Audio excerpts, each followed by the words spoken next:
Hi VC, this is Glenn, your low-end music freak. This video is a contest entry into Chris Propfe's Musically Obsessed channel.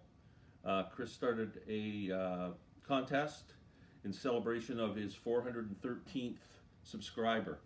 Congratulations, Chris. That's a great number, and you have a great channel. Love watching it. I'm sure that number is going to continue to grow, so keep up the great work. Appreciate it. There were 3 parts to Chris's contest. Part 1 was 4 favorite albums and why are they your favorite. Part 2 was an album bought on a whim. And part 3, 3 albums essential to 3 different genres. So let's get started. 4 albums. The first one, we're going to go with my favorites, Jethro Tull, Aqualung. I was aware of Jethro Tull from Underground FM radio when their first album, This Was, came out, because they used to play a song called Beggar's Farm all the time, and I really dug that song, but I never bought the album.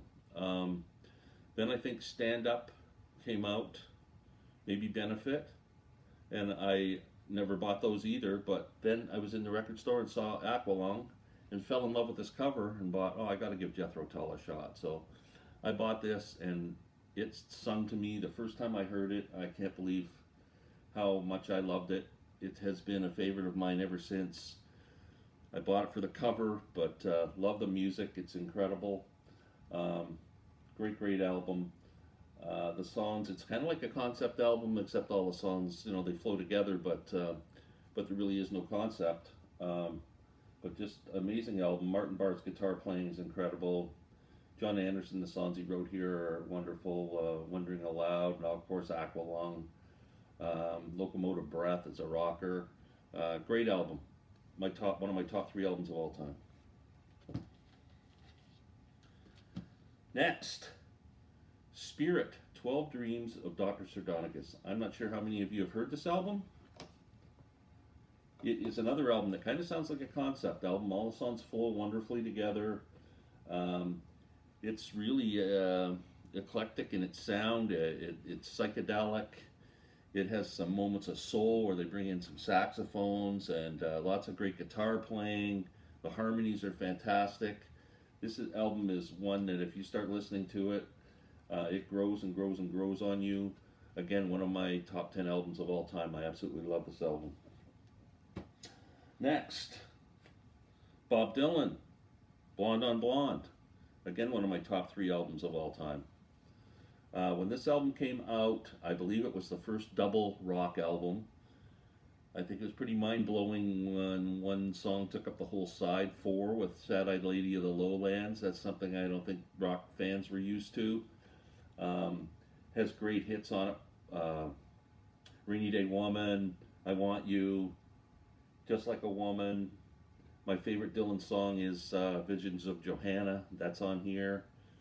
They always say that Dylan was looking for the Thin Mercury sound when he recorded this, and I think he found it. So like I can imagine if anybody ever said to you, what does Mercury sound like? You play some of the songs in this album, they can probably imagine. Great album. Again, one of my top albums of all time.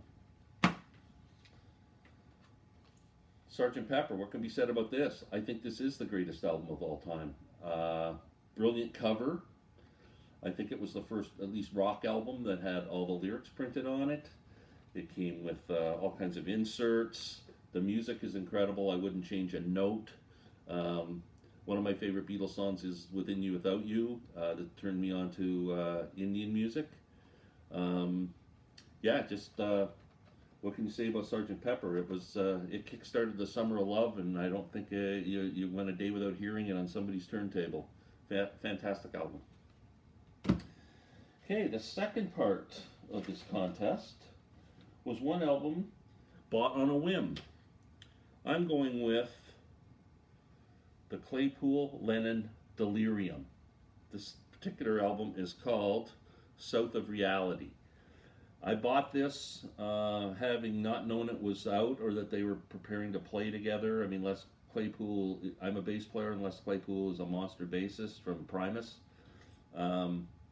He brought some of that wacky Primus stuff, and Sean Lennon brought his kind of avant-garde kind of psyche stuff, and they made a great psychedelic proggy album.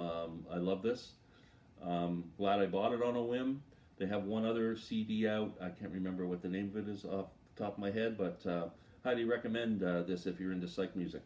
Great record. Okay, 3 albums essential to 3 different genres of music. So let's start with the blues. I went with B.B. King Live at the Regal.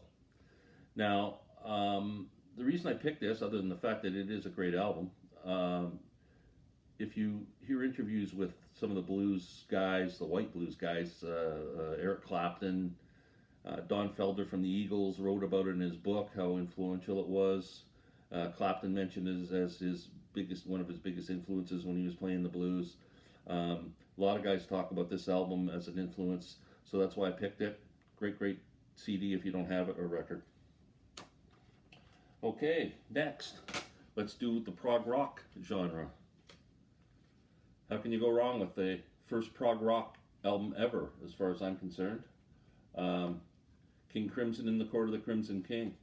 Again, iconic cover, one of the great covers of all time. Great album. I mean, Greg Lake vocals on this are just incredible. Every song is great. You take songs like Epitaph and In the Court of the Crimson King and 21st Century Schizoid Man. All those songs still stand up today. This album is just amazing from start to finish. Greg Lake left after this album, went on to form Emerson, Lake and Palmer, another great prog band. So this is kind of the grandfather of prog rock. That's why I picked it. Last, we'll do the rock genre. How could you pick an album that is kick-started more careers and influenced more people to start playing music? The Beatles, with the Beatles. When this came out in 1964 in Canada, it was called Beatlemania with the Beatles, and obviously didn't have all the same songs on it as the UK version. But this was the first Beatles album I bought. Changed my life. All of a sudden, everybody in town was starting bands, and bands were coming over from England, the British invasion. I mean, this album kind of kick-started everything. That may be arguably the most important album of the past 50 years or more. Anyway, with the Beatles. That's it. That's that contest. Thanks for hosting it, Chris. I look forward to more of your videos, and thank you very much for watching. Take care.